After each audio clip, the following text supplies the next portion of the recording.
नमस्कार बच्चों, स्वागत है आप सभी को व्योम अकेडमी चैनल पर। मैं रोहित रमाकर। बच्चों, आज हम लोग फिर से क्लास 10th का चैप्टर 9 का हम एग्जाम्पल नंबर 3 करने वाले हैं। बेटे, क्वेश्चंस को एक बार मैं पढ़ दे रहा हूं कि कोई एक 1.5 मीटर का कोई एक आदमी है, प्रेक्षक है, जो क्या कर रहा है बेटा, यहां से एक कोई चिमनी, ए बी एक कोई चिमनी है जो कितने दूरी पे खड़ा है। यहां से ये प्रेक्षक इस चिमनी से 28.5 मीटर की दूरी पे खड़ा है और यहां से ये क्या कर रहा है, चिमनी के सबसे शिखर को देख रहा है। तो इसके जो आंख है, आंख से निकलने वाली एक सीधी रेखा, वो जो क्षैतिज रेखा है, क्षैतिज रेखा और ये जो दृष्टि रेखा है, इन दोनों के बीच में 45 डिग्री का एंगल बन रहा है। तो कह रहा है चिमनी की ऊंचाई ज्ञात करो। क्या कह रहा है बेटा? चिमनी की ऊंचाई ज्ञात करो। अब एक चीज मुझे बताओ, आप यहाँ पे एंगल यहाँ पे बन रहा है, तो हमें इस वाले लाइन से मतलब है कि इस वाले लाइन से मतलब है? तो कहोगे भैया आप इस वाले लाइन से मतलब है। तो जब आप ये देखो कि ये 28.5 मीटर का है, तो इसका मतलब ये भी क्या हो जाएगा बेटा, ये भी 28.5 मीटर का। जी हाँ, ये तो अब किसी भी, अब इसी चीज को आप ऊपर यहाँ पे इस चीज को ऐसे बना के देख लीजिए कि ये एक ट्राइंगल है बेटा, ये एक ट्राइंगल है जिसमें ये दे रखा है 45 डिग्री, ये दे रखा है 45 डिग्री और आपसे ये पूछ रहा है। तो क्या आप एक चीज मुझे बताइए, 45 डिग्री और ये दे रखा है 28.5, तो जब एंगल दिया रहे और कोई भी एक साइड दे रखा है तो आप ये नहीं निकाल लेंगे? तो जी हाँ, बिल्कुल लगा लेंगे, निकाल लेंगे। तो अब इस क्वेश्चन को करने से पहले आप ये देख लीजिए, सबसे पहले किसी क्वेश्चन करने से पहले हमको उसको दिया गया है लिखना पड़ता है। तो दिया गया है लिखिए, है ना बेटा, दिया गया है। तो अब आप देखोगे क्या दिया गया कि ए बी एक चिमनी है। देखिए बेटा कैसे लिख रहे हैं कि ए बी एक चिमनी है, ए बी एक चिमनी, चिमनी है ना, ठीक बेटा। और चिमनी से 28 मीटर की दूरी पे, 28.5 मीटर की दूरी पर एक परीक्षक सीधी खड़ा है। दूरी पर एक परीक्षक मतलब इन्वेस्टिगेटर, परीक्षक सीधी खड़ा है, जिसकी लंबाई क्या बेटा, लंबाई है 1.5 मीटर, 1.5 मीटर।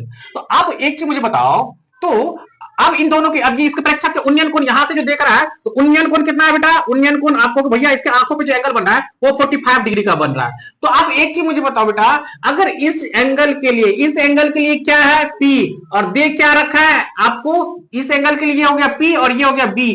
PB किस ट्रिगोनोमेट्रिक रेशियो का हिस्सा है? तो आप कहोगे भैया PB जो ट्रिगोनोमेट्रिक रेशियो है वो किसका हिस्सा है?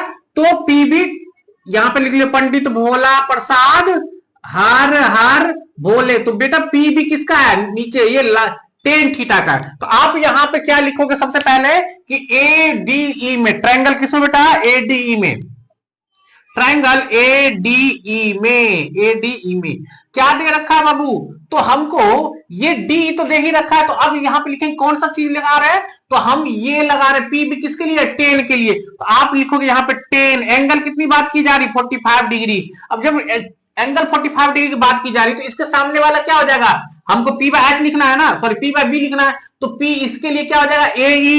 ए और बी क्या होता है बेटा? डीई लिखना पड़ेगा, डीई।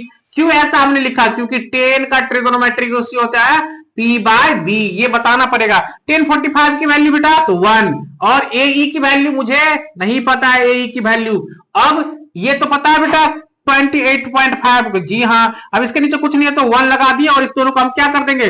क्रॉस मल्टीपल करवा देंगे। जब इसको क्रॉस मल्टीपल करवाइएगा तो AE क्या आ जाएगी? AE की वैल्यू, ये इसको 1 से गुना करिएगा तो AE रहेगा, 28.5 को गुना करिए 1 से तो ये 28.5 ही रहने वाला है। तो AE की लंबाई हमको कितना आ गया है? 28, यहां से यहां तक की दूरी आ गई 28.5 मीटर। अब ये दे रखा है कि 1.5 मीटर यहां पे भी है, तो इसकी लंबाई यहां रखो, कहीं पे भी रखो तो ये 1.5 ही रहने वाली। तो यहां से यहां तक की दूरी फिर हमको दे रखा है, ये इंसान है 1.8 मीटर की, वो सॉरी 1.5 मीटर की। अब यहां से इसको जोड़ देंगे तो हमको कुल चिमनी की लंबाई आ जाएगी, चिमनी की ऊंचाई। तो चिमनी की ऊंचाई क्या आएगी बेटा? चिमनी की ऊंचाई देखोगे तो क्या आएगी?